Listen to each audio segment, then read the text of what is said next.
Last time, on Broken Tool Garage, I picked up an engine out of the junkyard, which is a 5.0 engine out of a Mountaineer, potentially storing some good car parts. However, the engine was flooded in the 2019 flood. Will it be okay? Watch it next on Broken Tool Garage.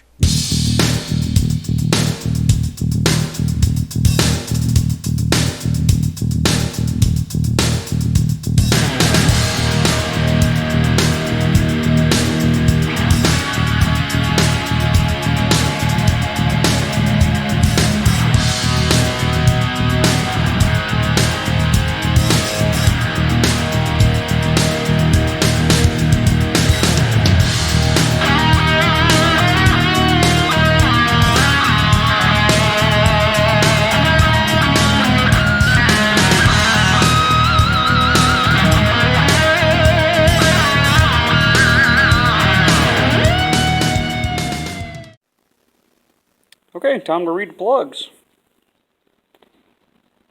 Looks like it's been underwater.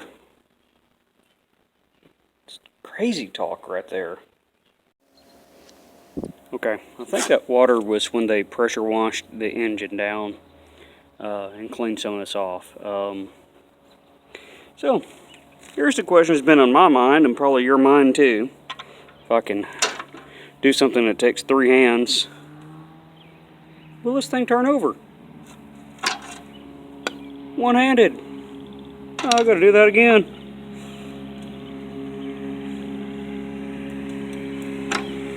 One-handed. So that's a good sign. It's probably not that bad on the inside. See, I just pumped something out. Oh yeah, this one right here had water in it.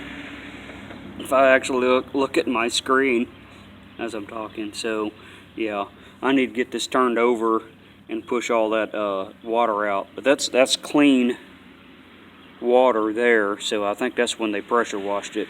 If there's flood water in there, it would look nasty like that. So, a little bit of a hickey there, it'll buff out. Alrighty, so the engine is turning over, and I did away with the whole try to pinch it in between there, because it's just slow doing it like that. And see if I can show you. So it's moving good, and I got right to here, and I hit a tight spot, like a hard spot. So I think what has happened is probably one of these valves. I'm going to find that one of the valves is stuck open, and the piston is just coming up and hitting it. So yeah, given the condition of the engine, it wouldn't surprise me. So I'm just going to continue tearing her all down and show you what you get when you get a flooded junkyard engine.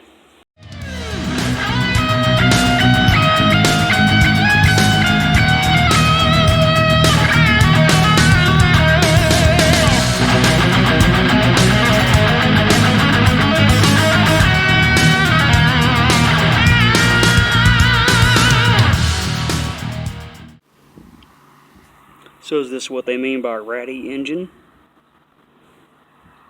Ew. Okay, so this one is in here because I want to show you something.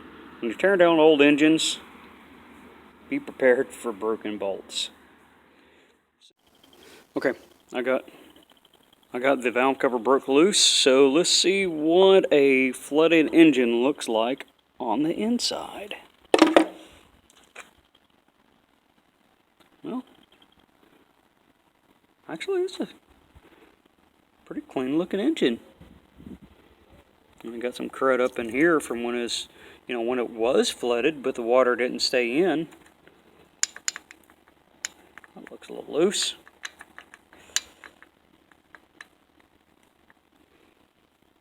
Probably a little looser than what it should be, but hey, that's fine. Progress.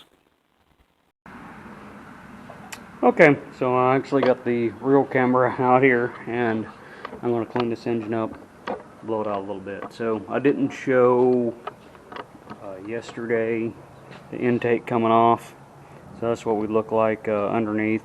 And some of that dirt that got down in there is just, you know, the stuff that's up in there. So overall, not a big sludgy engine. I did come in and spray down the lifters with the penetrating oil because I got a funny feeling that they're stuck.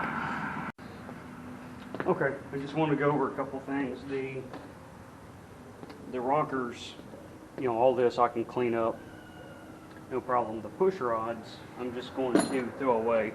The push rods are cheap enough. I'm not too worried about that. And whenever I build this engine, I plan on building this engine for something. Probably going to need custom push rods anyway. It's not going to hurt to check.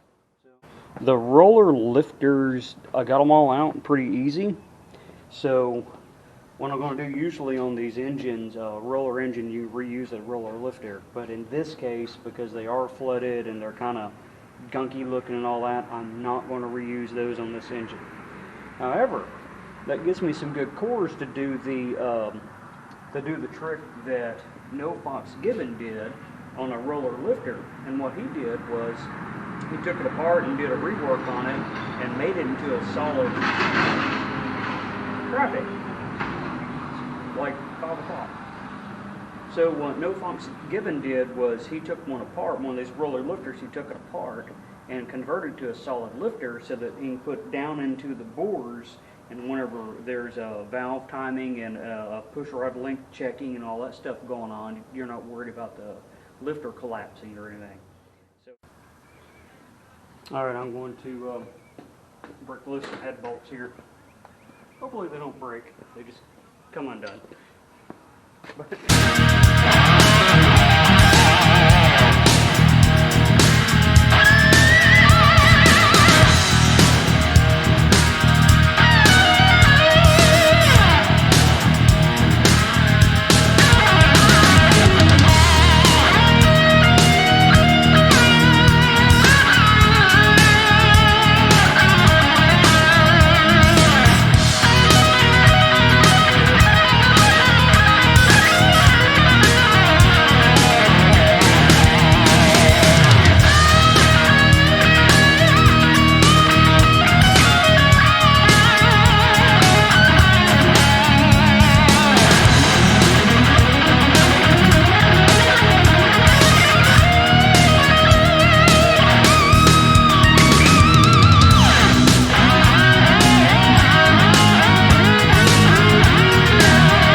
Okay, head bolts are out. Now I'm going to prise the prize off the engine.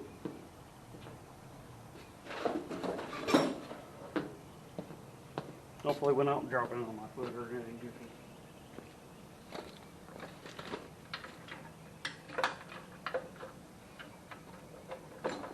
There we go. It's cracked loose.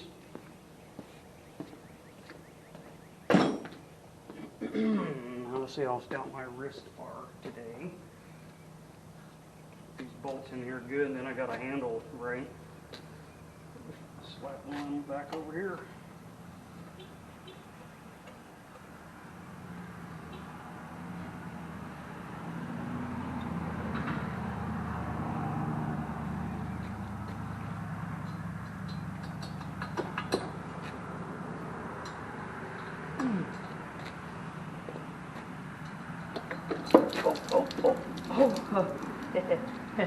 Yeah, funny.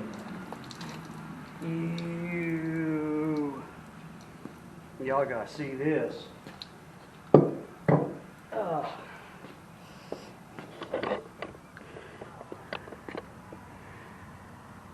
Yeah, I don't think I should have just, you know, threw it in the car and just ran it, you know, it'll clean itself out, right? Tripod sitting on the side here.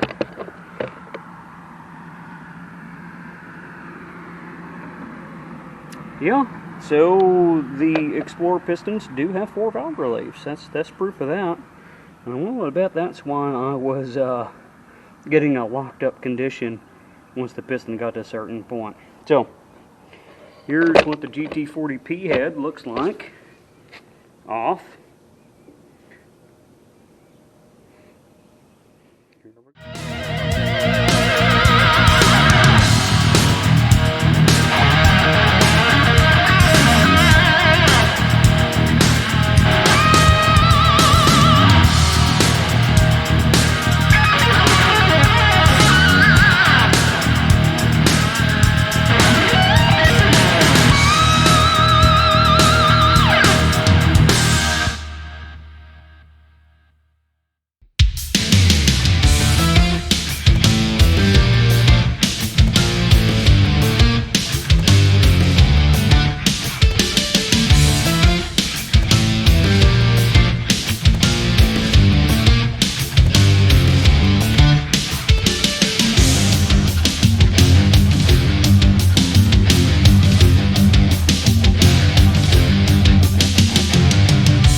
Ew.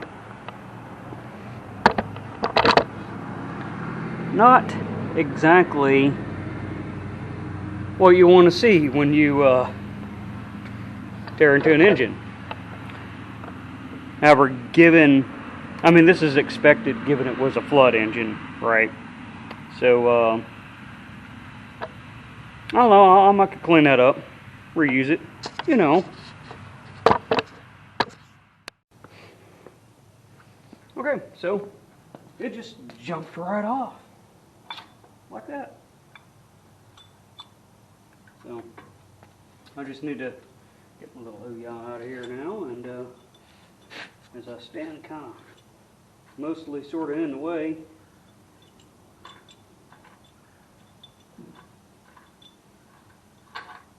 there we go. That's how to take a damper off. Use the damper puller. So if you like what you see, make sure to hit that like and subscribe, and keep watching. Don't be afraid to comment. See you next time on Broken Tool Garage.